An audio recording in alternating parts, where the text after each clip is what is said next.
to Thinking Green. I am Rana, and just to let you know, we are taping this show on Tuesday afternoon because tonight there is going to be a candidate debate in New London for U.S. Congress, 2nd District. It's being held at Palmer Auditorium at Conn College. So you'll be seeing this at 7 p.m.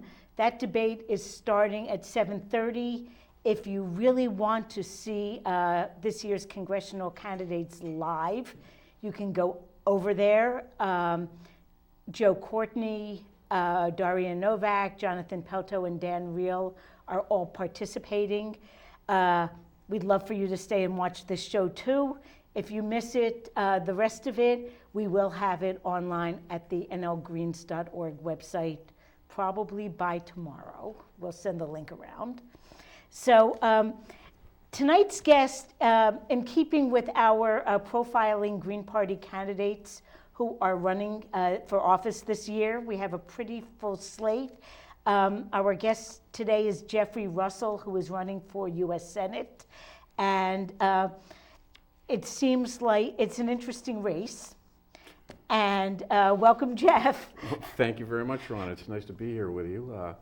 Nice to be in New London, and interesting. In the same context as that old Chinese curse, may you live in interesting times. And we sure do. Yeah, unfortunately. Now, what is it like? Senator Blumenthal has been so high profile for so long that I imagine not only are you have the disadvantage of many Green Party candidates of not getting a lot of press.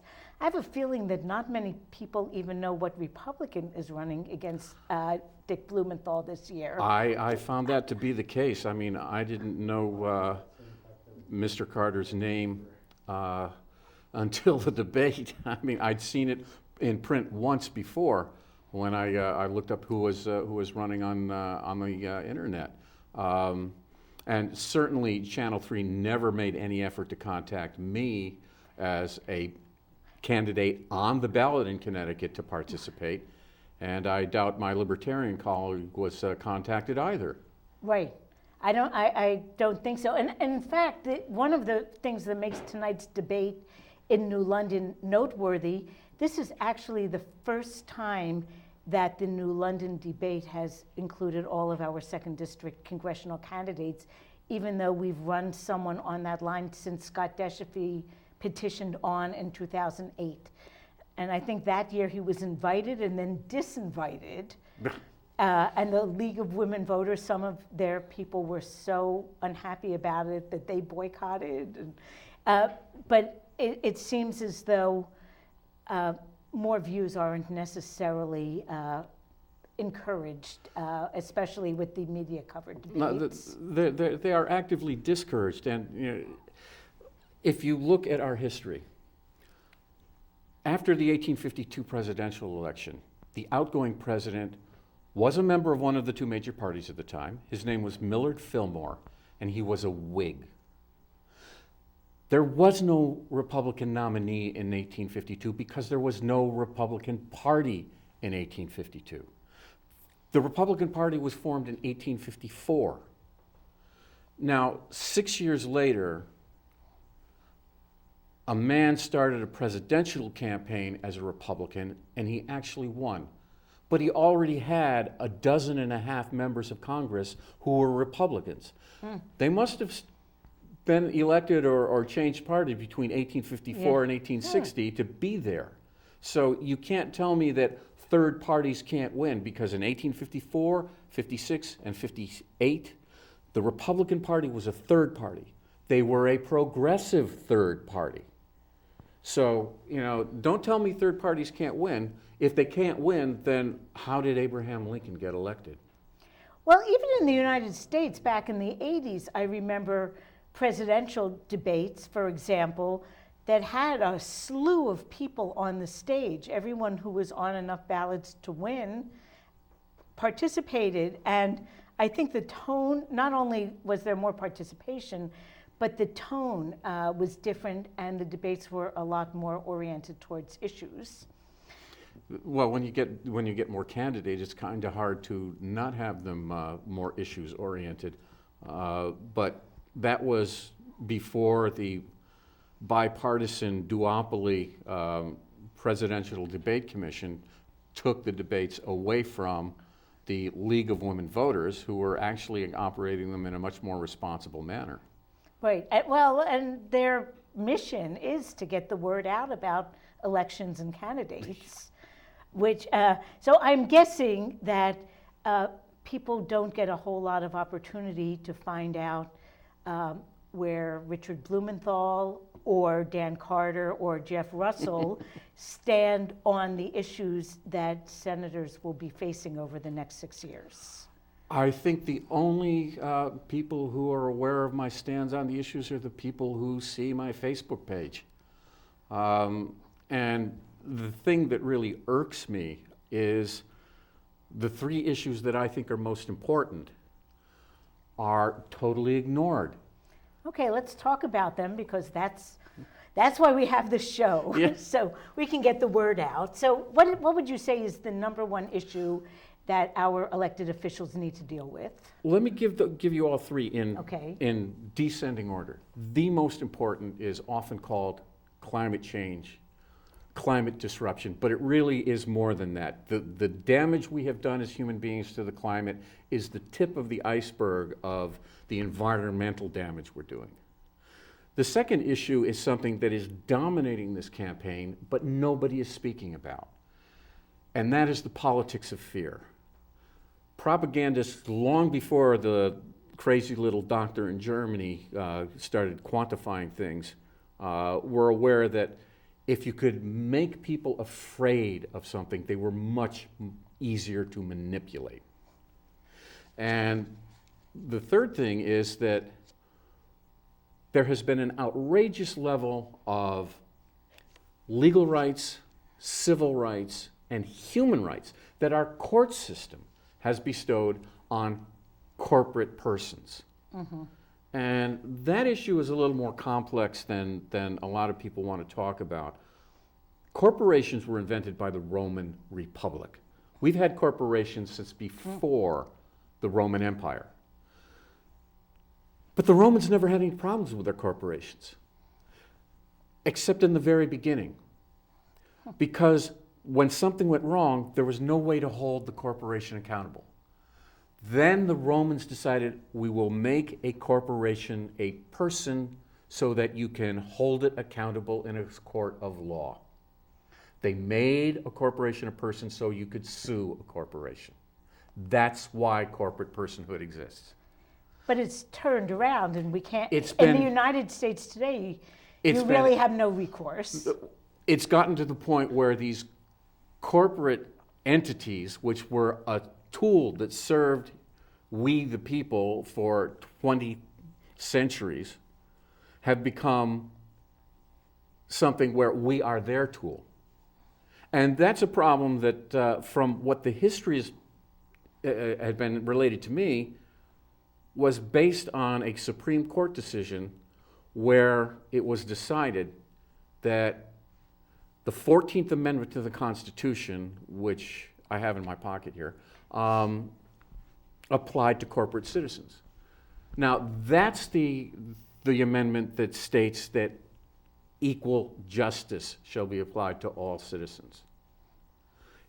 That decision was based on testimony of one former congressman who was in the Congress when that debate was made over that amendment, and he testified under oath that, yes, we intended, when we discussed this amendment, to have corporate persons included in this, in the coverage of this amendment. Every other congressman who was in the Congress at that time, who was asked, said, no, I never heard any such discussion. It was a railroad case. It was a 7-person court, and at least 3, possibly 5 of the members of the court, from what the historians tell me, were heavily invested in railroads, or at least invested to some extent. So here you have something that, in my opinion, is demonstrably perjured testimony and a clear conflict of interest. But this is a legacy we're living with now. But it suggests a cure that, does not require a constitutional amendment. If a Congress were to verify these historical facts and pass a law that said that this Supreme Court decision was based on perjury and conflict of interest, that it is by law, the Congress of the United States declares that it is not valid, and then say, any judge who disagrees with this law is an accessory to perjury and is subject to impeachment. There's a solution to the problem that doesn't require the cumbersome mechanism of a constitutional amendment. All it requires is a Congress willing to stand up on its hind legs. And we haven't really heard a whole lot about it in any national debates because I think it's become so ingrained. Well, look at the money issue. Yeah, well, also, the presidential debates are run by a corporation. All of the major media outlets are part of corporations. It is not in the best interests of all these corporate entities to, shoot themselves in the foot and start disassembling the outrageous level of legal rights that have been bestowed upon them. They don't want to become our tools the way they used to be. They want us to remain their tools. Now, looking at some of the practical things we're dealing with as a result of where we are, the first thing you mentioned was climate change and climate disruption. And of course, we're seeing with the DAPL pipeline, kind of an illustration of like human rights against the corporate, the corporate will. And like, what's your take on it? And what should our president, our congressional houses be doing about this kind of situation? Well, it is insane to be investing something in the neighborhood of $3,700 million on a piece of fossil fuel infrastructure that absolutely positively has to become obsolete before the next presidential election if we're all going to survive. That money should be invested in renewable energy, in wind farms, solar, in wave generation research, research and development, if not actual physical renewable energy generation. It's insane to be putting that kind of money. And on top of that, the outrageous suppression of First Amendment rights to free speech. I mean, excuse me, I've seen the videos that the sheriff department tried to use as propaganda. And the idea that these people are charged with rioting, no. And one of the things that people here in the East aren't aware of is the outrageous level of racial bigotry against First Nations peoples out in the West. There are common epithets that are used against those people, and we know that out here on the East Coast, our black brothers and sisters are, even when they're unarmed and guilty of nothing, are killed by the police at an outrageous rate. Well, our First Nations brothers and sisters are killed by the police at a much higher rate than our black brothers and sisters. It's like a microcosm of everything that's wrong in our country, our society today. That pipeline needs to be stopped. And if President Obama had half the integrity of a man like Harry Truman, it never would have been approved in the first place. So you mentioned the First Amendment and the right that we're supposed to have to assemble peacefully. Peaceably assemble. Yeah, but the other piece of it that's really chilling to me is journalists have been targeted. Yes. So even getting the information out to the public Is is being- now, Yeah, even it's though targeted for. I'm guessing that as it goes to court, the journalist's rights will probably ultimately be upheld because it is so clearly stated in the First Amendment, which you seem like you have in front of you. Congress shall make no law respecting an establishment of religion, or prohibiting the free exercise thereof, or abridging the freedom of speech, or of the press, or of the right of the people peaceably to assemble and to petition the government for redress of grievance. There it is, right there. So even if eventually the First Amendment prevailed and people were not jailed, just having the threat is pretty It's chilling. yeah. And thank goodness we have people like Amy Goodman to stand up to that.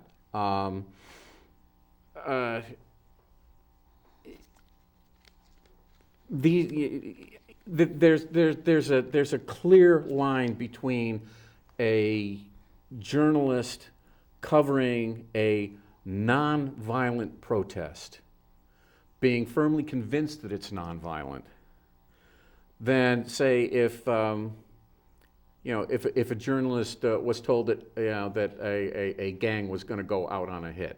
I mean, there you really have an obligation to inform police authorities that you've been told there's going to be a crime. But this is not a crime. It is not a crime to peaceably assemble and to protest. So we have journalists who are being threatened with incarceration.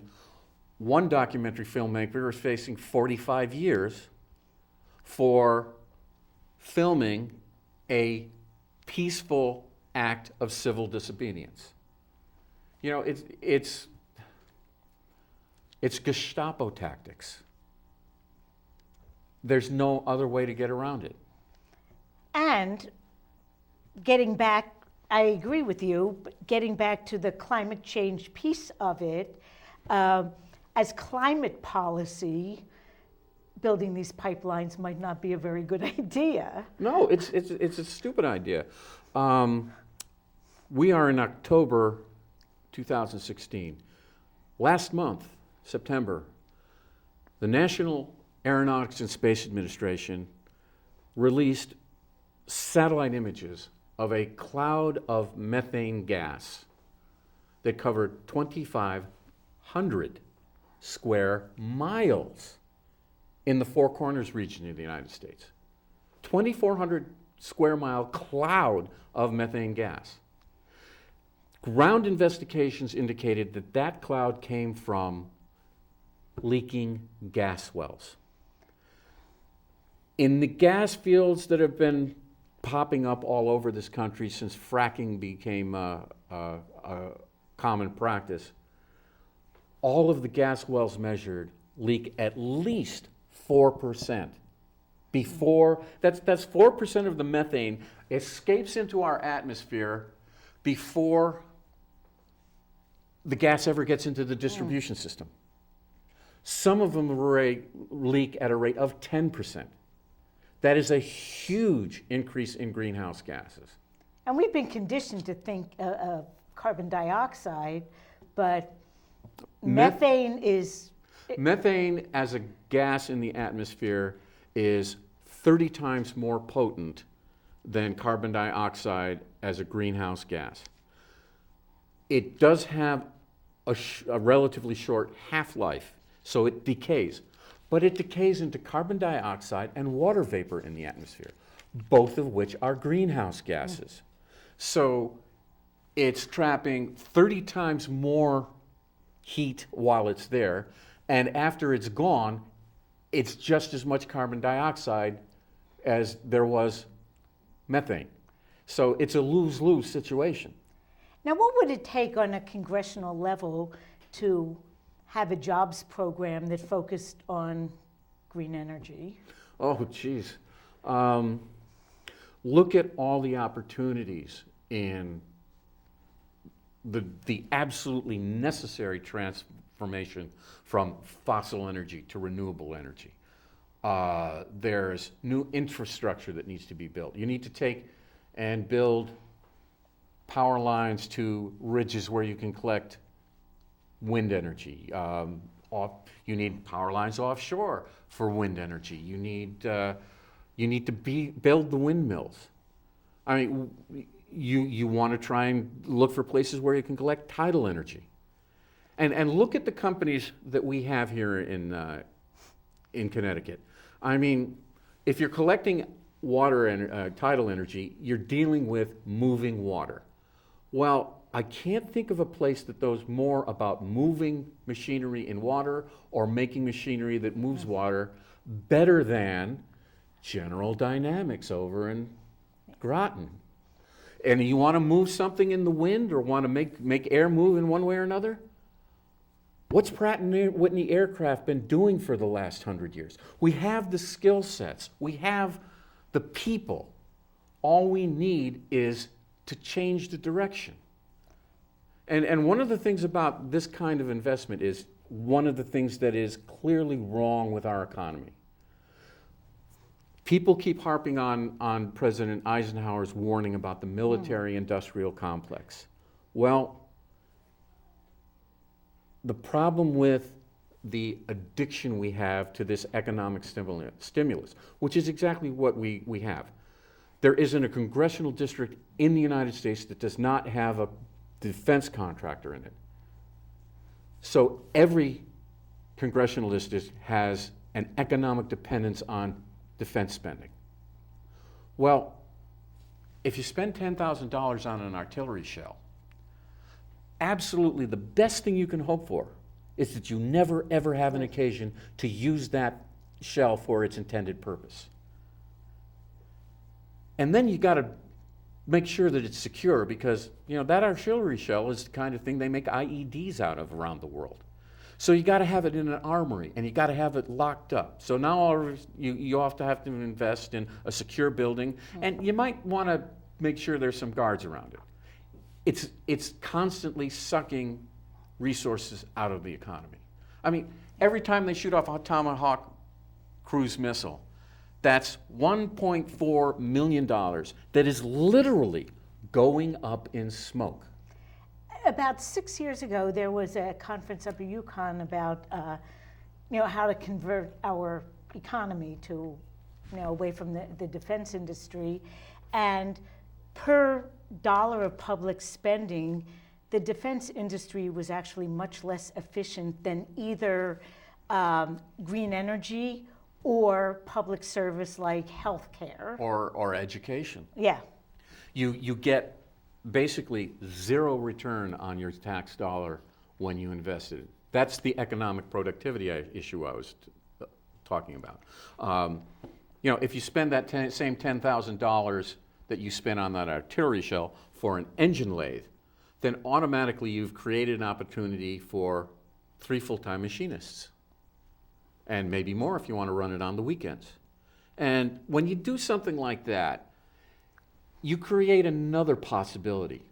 If one of those machinists has a real creative idea and comes up with a new widget that makes some industry or other more efficient, then all of a sudden, whatever industry that widget applies to can offer more product at higher quality at lower price, and you get a cascade effect.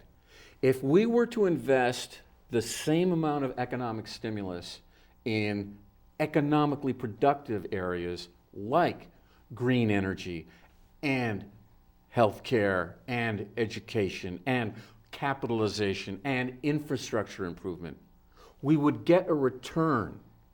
We would get a healthy economic growth that could lead us to the point where we don't need to inject that stimulus every year in every congressional district.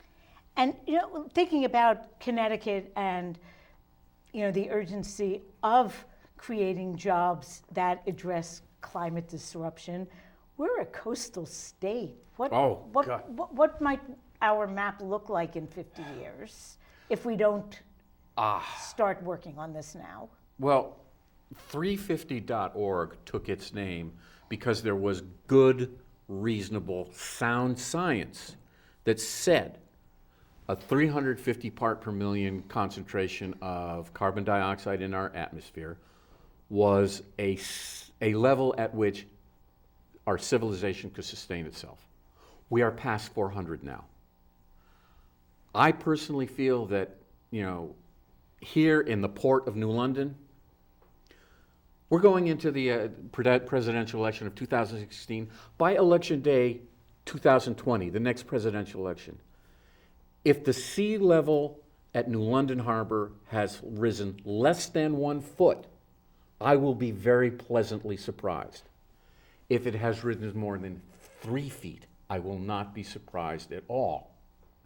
We've got a lot of very unstable ice in the Southern Ocean now. The Antarctic continent, because of human-caused changes to the climate, there are huge amounts of ice that are very unstable. In our Northern Ocean, one of the leading ice scientists who has been studying that ocean for 30 years recently said that he expects all permanent sea ice in the Arctic Ocean to be gone in 2 years. That's the summer of 2018. Minimum ice is usually around the autumnal equinox. So by the middle of September 2018, there probably will be no more permanent sea ice in the Arctic Ocean. And that introduces a huge amplifying feedback effect, because the ice that used to cover 90% of the Arctic Ocean reflected 90% of the energy that the sun, of the sunlight that hit it, back into space. The ocean water absorbs 96%. And the atmosphere absorbs some more. So instead of 90% of it being reflected off into space, something in the neighborhood of 5% or less is now reflected back into space. All the rest of it is absorbed and turned into heat. This is why climate disruption is so dangerous. There are several of these amplifying feedback effects that start to kick in. And we have to start working on it before it becomes totally obvious. Yeah, I mean, it may be too late now. It might have gotten to the point where the ship of civilization is no longer rescuable, and we really need to start manning the lifeboats. So, we don't have any lifeboats. There is no planet B. But we're still allowing fossil fuel companies to continue to drill holes in the bottom of the hull. That's what expanding fracking is doing. It's drilling holes in the bottom of the hull of a sinking ship. That's what expanding coal use is going to do.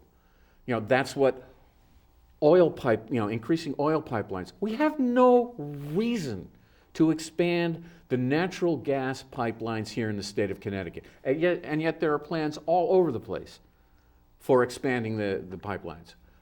My hometown is Glastonbury, and there was an informational meeting about a planned pipeline expansion.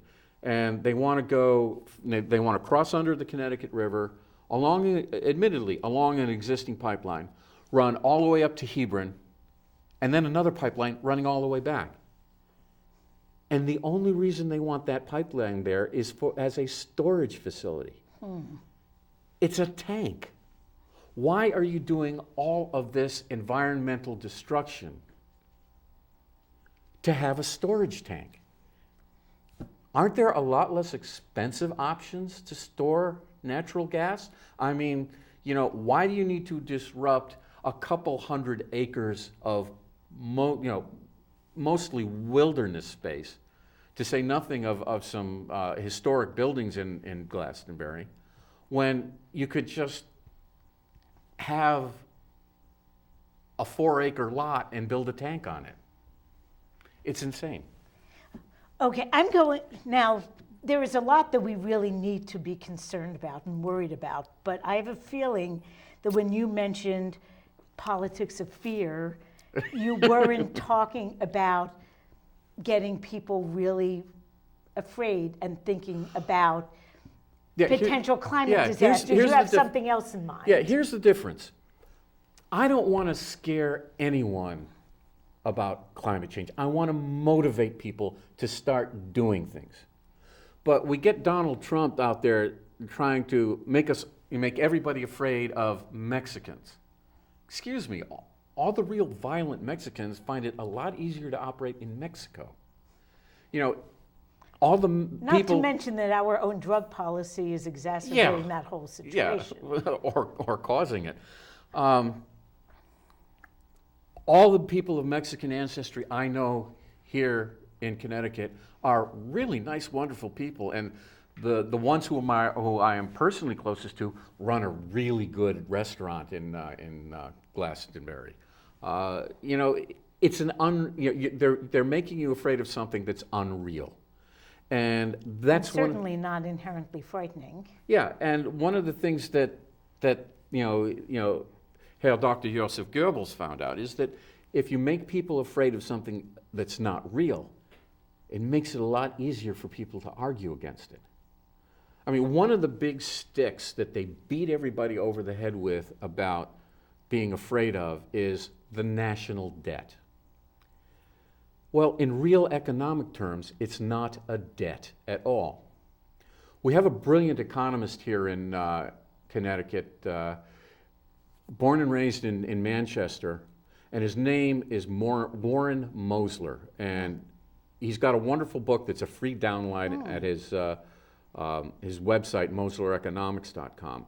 And the book has a rather cumbersome title, The 7 Deadly Innocent Frauds of Economic Policy. And Warren explains what happens when somebody buys a 30-year Treasury bond. And a 30-year Treasury bond has been the primary tool of borrowing on the part of the United States government for 150 years or more. Well, if federal deficit spending was such a dangerous thing and was going to crush some future generation, why wasn't my generation crushed by the huge, unprecedented amount of deficit spending that went into financing the United States participation in World War II? The deficits that were run up during those years, 1942, 43, 44, 45, had never been seen before. Nothing that magnitude had been seen before. Let's add 30 years, 1972, 73, 74, 75. I graduated high school in 1972. Why was my generation not crushed by that debt coming due? Because the debt was paid. See, here's what happens. In this day and age, the only economic reality of a United States Treasury bond, whether it's $100 or $1 billion, is ones and zeros in a computer file at the Federal Reserve. Now, what was it? Let's just say it was 20 years ago when the Chinese were investing very heavily in Treasury bonds, that the State Investment Bank of Sichuan Province bought $1 billion worth of Treasury bonds. All right, now after 20 years, those Treasury bonds are ones and zeros in a computer file in the Federal Reserve, and they are labeled as an interest-bearing bond account. In 10 years, those bonds come due. It's the end of the 30-year period, and it's still the same ones and zeros in the account, but the label changes from an interest-bearing bond account to a non-interest-bearing cash account, and the debt is paid. Did you get those last 4 words? The debt is paid. The overwhelming majority of this national debt number that they want to frighten everybody with has either already been paid, or is absolutely guaranteed to be paid, or has no reason to be paid. Because there is a huge chunk of that debt that was treasury bonds that were actually purchased by the Federal Reserve. Having do you think the Federal Reserve is going to require us to give them money to pay them for the money that they invested? That's kind of like asking, expecting a farmer to put the apples back on the tree. It just doesn't work that way. What the national debt really represents in real economic terms is two things: increase in the money supply and economic stimulus, both of which are necessary for economic growth. Now, what is the purpose of having people be afraid? Because as an educator, I know that when people are afraid, their critical thinking is literally not as good because of, your blood flows to different parts of your brain when you're stressed and when you're not. So what do you feel is a motivating factor behind keeping people afraid? People are easier to manipulate when they are afraid. And that's what propagandists have been doing for ages. The Nazis made the German people afraid of the Jews. Excuse me, they've been living side by side with the Jewish community for hundreds of years with no real problems.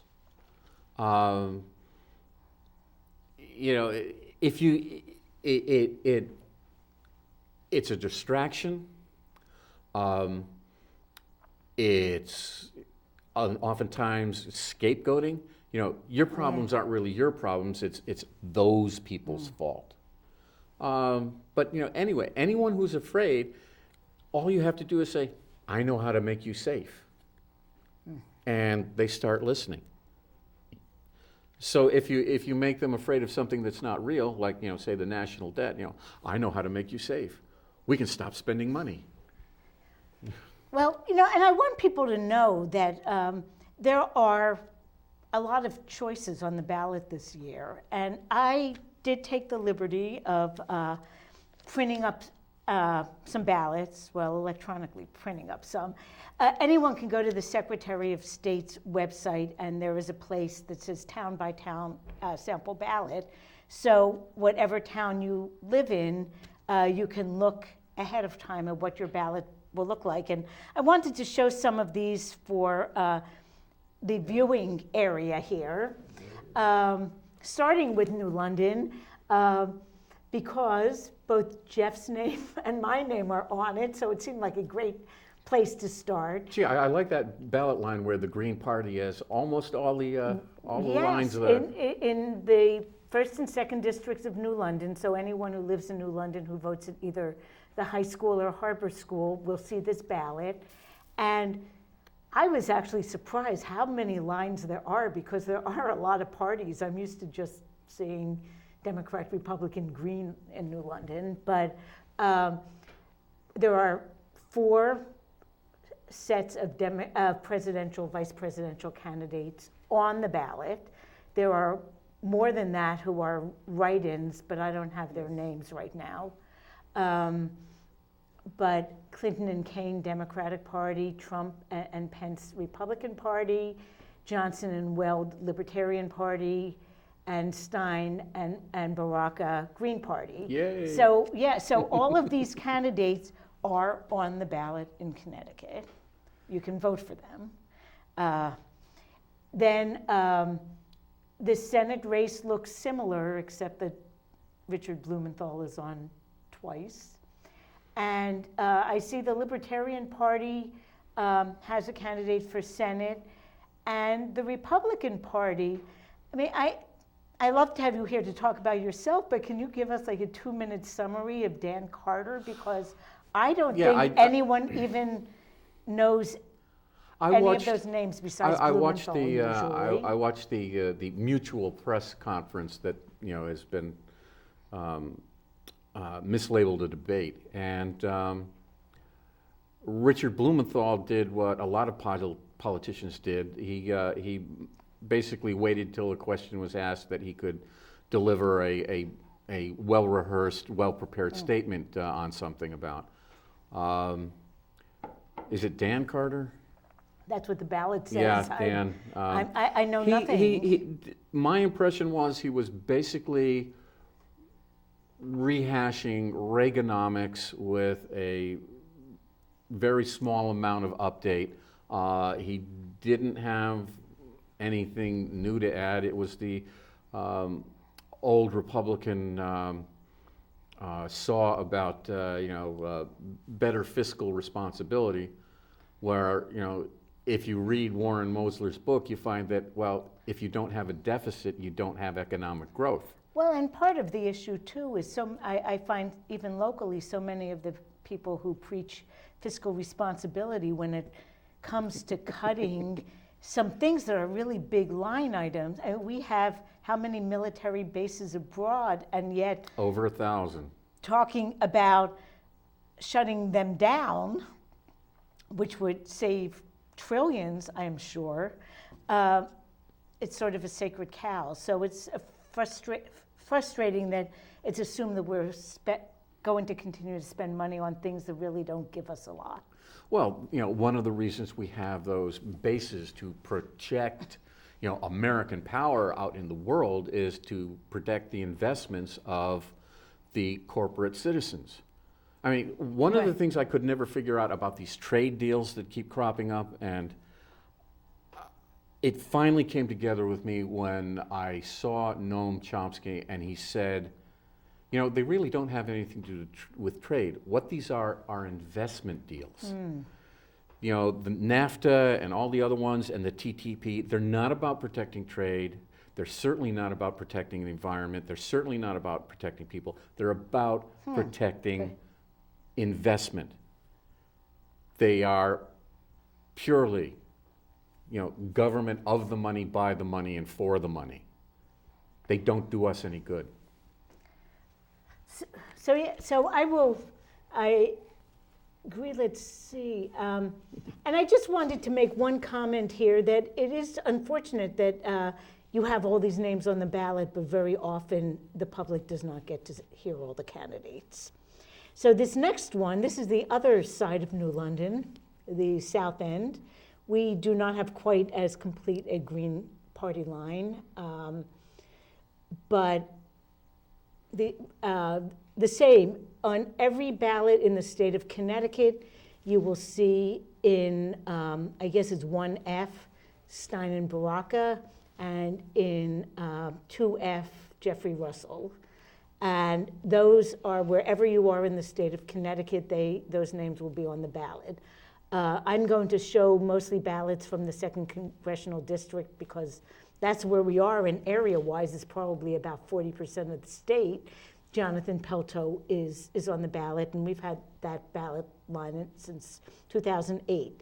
So that's, and let's see, where are we here? Are we in, you can't really see, but this is Waterford, Connecticut. And we have a pretty full green line again. Lawrence Shaw is running for state rep in the 38th district. I love Lawrence Shaw. She's a real bright young lady, and she's a lot of fun. We carpooled to a Jill Stein event together, and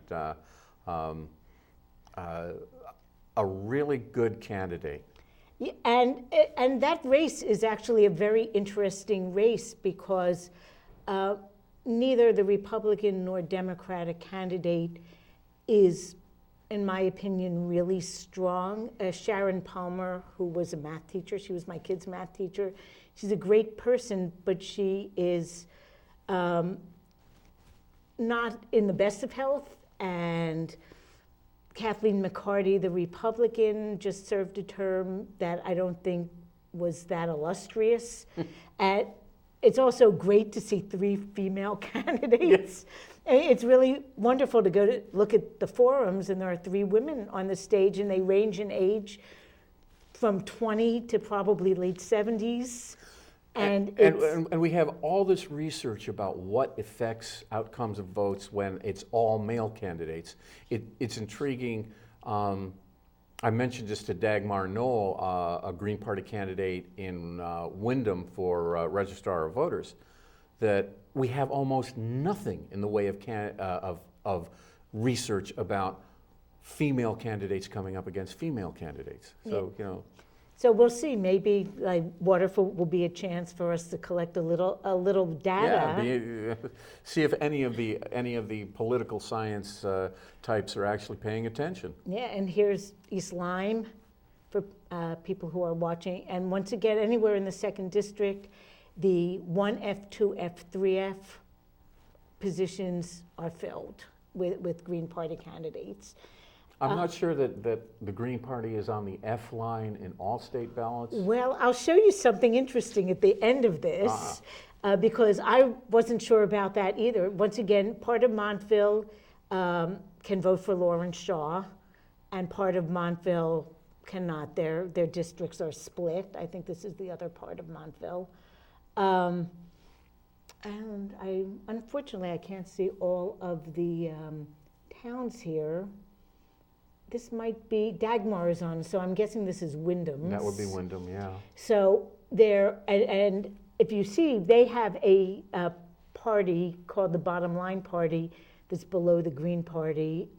It's a local party that's been in existence for many years in Wyndham, and Dagmar is on that line and also on the Green line.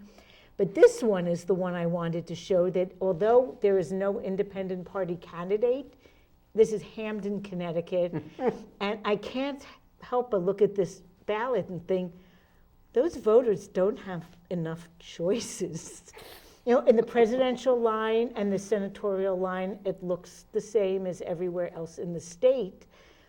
But beyond those two lines, there is unfortunately not a Green or Libertarian candidate for Congress.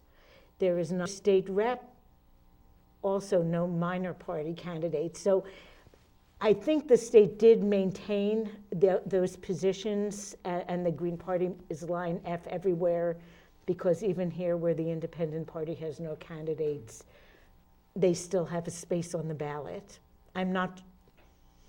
I don't know if that helps keep the programming of the tabulators more on the up and up. That might be it, yeah. But I did notice that. And this is only for fun. The last ballot I put on here is from Washington, D.C. And I want people, and it's a few years old, but the ballot design we have in Connecticut is not typical. And, we think the center of the world is New London, Connecticut, those of us who live in New London.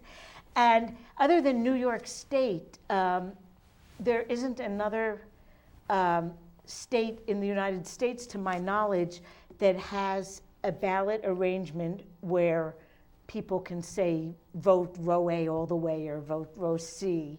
Most states have ballots that in one way or another list all the candidates, whether it's a partisan or a nonpartisan election.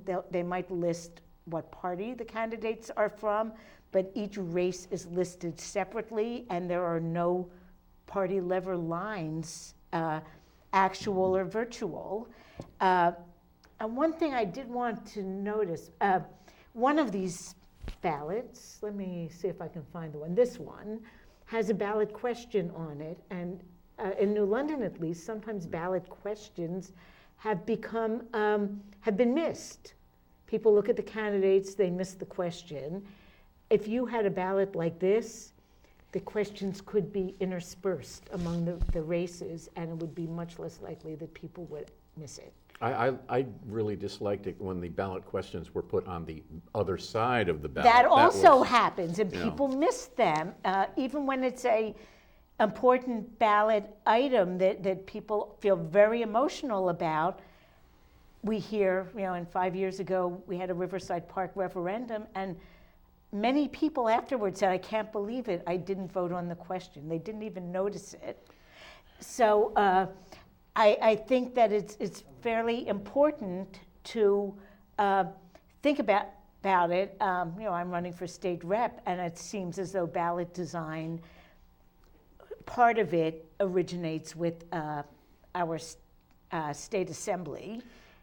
Ballot, So- ballot design could do with some good updating and improvement. I mean, there's always room for improvement, so be good to see that in some future state action.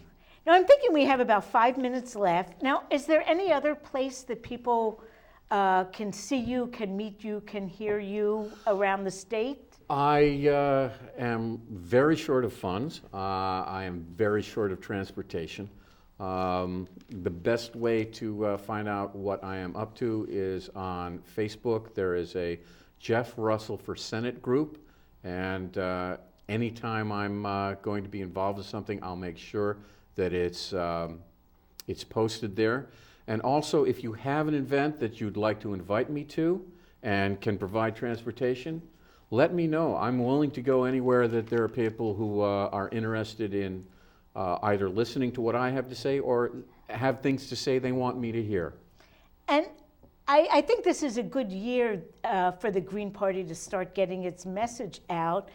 And, you know, we've heard a lot of slams and a lot of trivialization. And I think one point that I would like to make about the Green Party, you know, one of our values, we have a lot, is decentralization. And I think the Green Party isn't exactly a big government party or a small government party. I think we do want the government to provide people with options to have access to health care, options to have access to clean water. Well, my response to the size of government argument is that honest government finds its own best size. And we don't take money from corporations. We don't take money from political action committees. We don't take money from huge donors. We are grassroots. And one of the things I said at a West Hartford Education Association meeting was, I don't see any reason why a United States Senator should spend 3/4 of his time raising money for the next election. If by some stroke of lightning I'm elected, I won't do that. I will come to town meetings. I'll show up in classrooms. I'll show up wherever there's something that is of the people's interest at the federal level. That's the way a public servant should do this job. Okay, we have 2 minutes left. No, counting the calendar.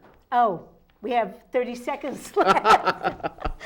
I think I did as good a sum up as I Yes, can. I think so too. I just want people to know that this Friday at Washington Street Coffee House, there will be the Daniel Pearl World Music Days Memorial Concert.